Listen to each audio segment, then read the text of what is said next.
Hello and welcome everyone, I'm Madals and welcome to game number 3 of this best of 3. My goodness, it's been good, hasn't it? Seriously, these two games, well, game 1 was pretty funky, it was on a funky map and the builds were ridiculous.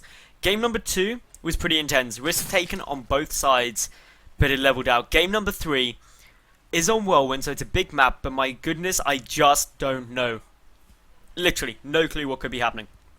But as it stands, let me introduce these two players. Down in the bottom right position, spawning as the blue Zerg player from Team Startail, it is Life. And his opponent spawning in the top left as the teal Terran from Team Azubu, it is SuperNova. So yeah, game number 1 was all about the early aggression. On both sides, they both, let's be honest, pretty much cheesed each other quite heavily. And Life came off better, just with a good follow-up push. Game number 2, Life continued with the risks. Went up to 2 bases, and then just thought, screw it. Up to Lair, get down by Spire, Mutalisks. But took a huge amount of damage from a double Hellbat drop early on. And struggled to recover from that, and then of course had to reveal the Mutalisk to defend it, which allowed SuperNova the chance just to get down some missile turrets, some Vikings, some Thors, and then SuperNova just pushed out. It was quite interesting, the decision though from Life to continue with the Mutalisk production even after they'd been seen, and even after that he knew the Thors were coming out, but didn't pay off for him. SuperNova able to level out this series 1-1, and it's all going to be coming down to this. The winner of this game wins the series. A lot on the line. This is from the RSL, of course, and from SuperNova, his most economical opening yet, going straight away for that CC first build. Meanwhile, Life, he went Hatch first, which is to be expected. It's much more normal build. Hatch straight into gas, and then we're going to be seeing the pool probably any second now. And this is such a normal build. It's pretty much the standard build against Terrans, so nothing too shocking there.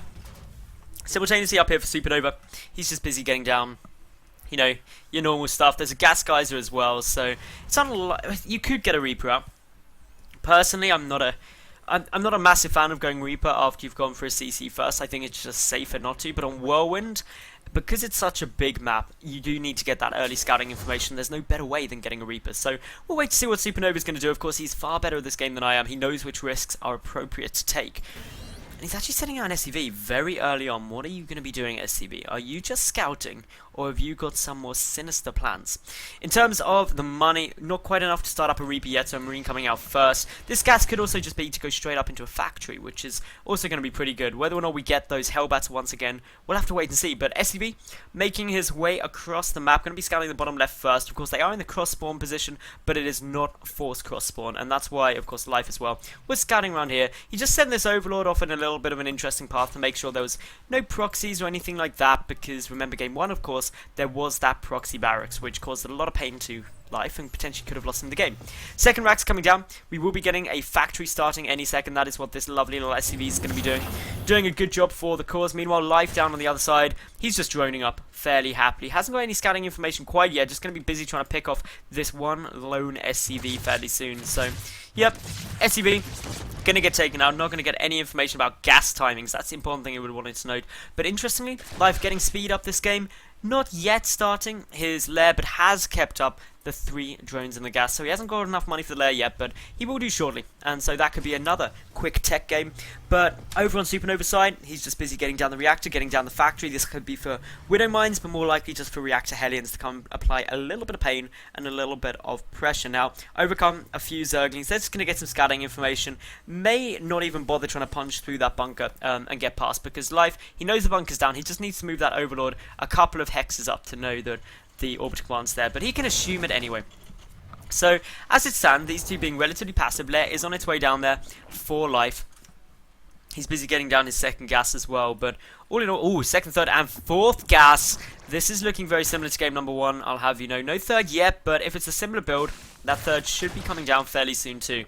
But over across the map come these Zerglings. They want one thing and one thing only, and that is to make sure that any Hellions or things that might come poking out, which of course there are some now hitting the field, are going to get shut down as soon as they pop. Any movements out are going to get identified. There's also the starport now on its way, and that means that there's always the option to start up the medevac production, and there we go. Plus, of course, the armory has just finished, and that means Hellbats are going to be able to be produced. Another thing which could be Hellions poking into the natural, meanwhile a Hellbat drop into the main. Very difficult to deal with, and it can be incredibly strenuous to try and actually defend against that, specifically when in game number 2 you lost it, most likely due to the Hellbat damage. Oh no, those Zerglings were standing still. They were in hold position, so they didn't even move when they got attacked. A couple of them getting roasted, and the first losses are there. But as things stand, army supply currently sitting at 13 to 18 in SuperNova's favour. And yeah, this is all looking fairly nice, and Overlord trying to make its way in. Wants to know whether or not it's going to be mech once more, but Spire coming down here from Life, hiding it in between the two bases just to make sure that it isn't identified too quickly. Meanwhile, Zerglings pushing out, wanting to make sure these Hellions definitely, certainly, without any chance, make it up here and see that Spire. That is what Life needs to keep secret. If he doesn't give it away, there may not be that many Marines, there may not be Thors, there may not be missile charts, allowing him to do the damage that he wanted to do in game number 2. But it all comes down to if it's spotted or not, whether the Mutalisks are needed to defend. It's a big ask, and of course Life wants to make sure that it goes just to plan. Unfortunately, a Medevac could be about to scupper that, making its way up into the main base. Going to be pushing forward. The Queens do see it though, and are going to be saying no. You are not coming in here, but the Medevac coming in from a different angle. Is the Medevac going to see the Spire? It does. Good scout down there by the Medevac. Very lucky, and actually caused by the fact that Life tried to push it out. Hellions also trying to make their way through, but they get taken out. The two Hellbats now lifted up very, very quickly. The Medevac incredibly low on health. One more shot and it would die, but manages to boost to safety with 6 health. Incredibly low. Mutalisks now on their way, but of course, we already know the SuperNova saw it, so he's busy getting down the engineering bay to start up those missile turrets. Continuing on the harassment as well. And this third base is very late for Life. That's the sacrifice he makes to get these Mutalisks out quicker. But the Mutalisks keep him safe from drops. He's going to be trying to force back this Medevac, force back the Hellbats, and he's going to be able to do it. And that is an important thing. The retreat coming down there. The third command center also in production at the moment for SuperNova. He's just making sure he's got a good economy to base this on. Continuing on with those Hellbat drops. Got a drop headed currently around to the natural, but with a Spine Caller there, with the Queen there, how much damage can it really hope to do? This one lone Medevac does have enough energy for boost, but of course that only lasts for a couple of seconds. The Mutalisks are going to try and chase it down, and of course if you start picking off Medevacs it gets very frustrating. A couple of Marines sitting around everywhere for the time being, a couple of missile turrets also coming down, but the Mutalisks trying to find a nice little angle of attack. There's not that many of them, only 11 on the field, up against 7 Marines though. They can trade that quite nicely, especially if all the Mutalisks are in the engagement, and when +1's done, which is actually ahead of +1 for the Terran infantry. Hellbat drop coming though in the natural base once more. Zerglings being pulled to try and deal with this, but the Spine and Queen actually doing a really nice job, and the Zerglings managed to stay up for the moment. Life currently losing only 200 more resources than that of SuperNova, so relatively even trades. The only thing which isn't too great for Life is the fact that he's only 6 workers ahead.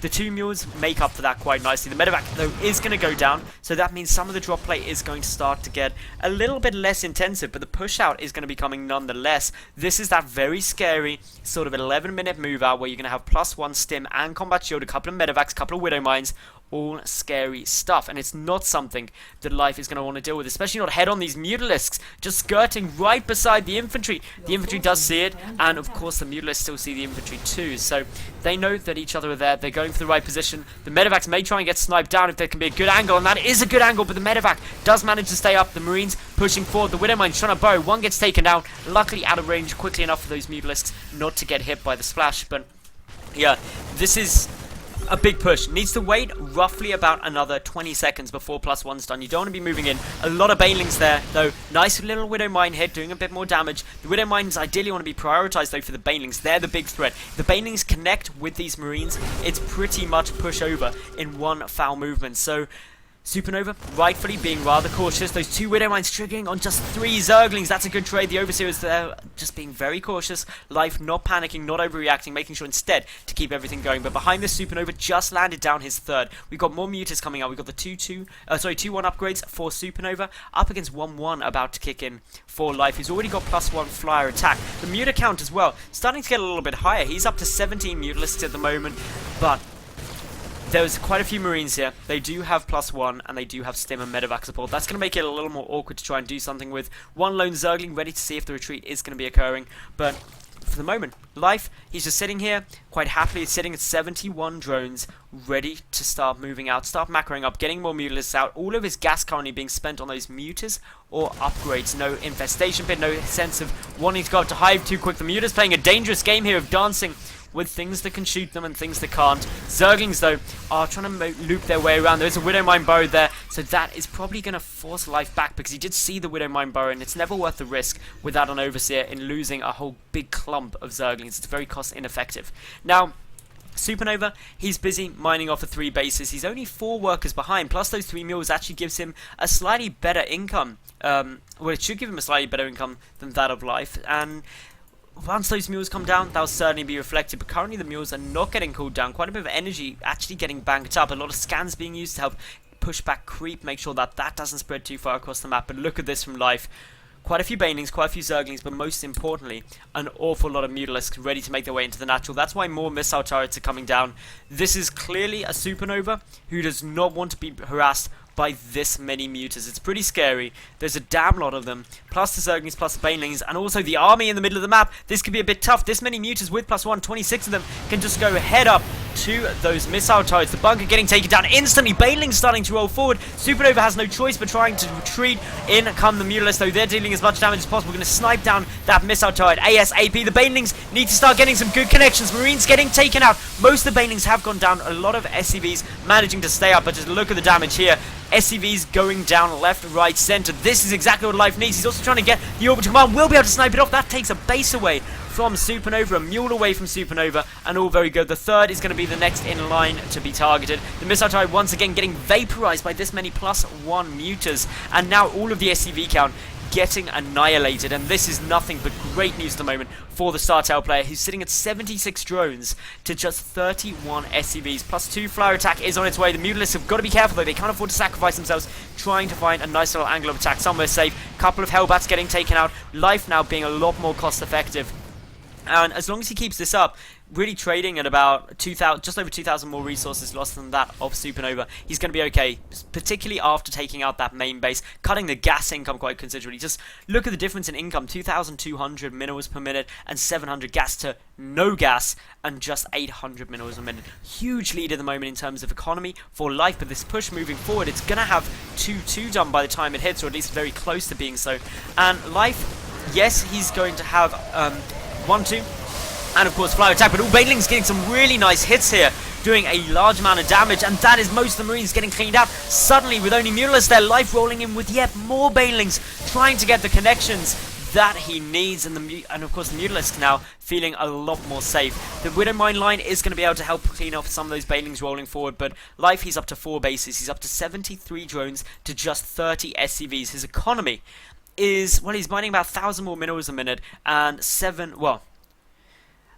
a good 700-800 more gas a minute. That is very substantial. The Mutalisks are coming back around for another swing at it. No missile turret being rebuilt up in this position, remember, so that means life can just come traipsing straight back into the main, can pick off those there, and oh no, the mules, all really high energy mules as well, do get taken out. Marines trying to flood back to come and defend this, but that just means the Mutalisks going to be heading straight up back into the main. 30 to 72 workers. SuperNova knows he's not going to be able to come back from that, and GG's out, which means that life is going to take the series 2-1. My goodness, though, that was a good best of 3. I hope you all enjoyed it. If you did, make sure you like the video, leave a cool comment, and of course subscribe. I get new games up daily, and so I hope to see each and every one of you tomorrow if you had another new cast. Now, the final thing is, let me know what you think of my new overlays. Let me know what you think of the Game Heart interface, and if you prefer that to the standard UI. But for now, I'm Madals. Thanks for watching, and bye for now.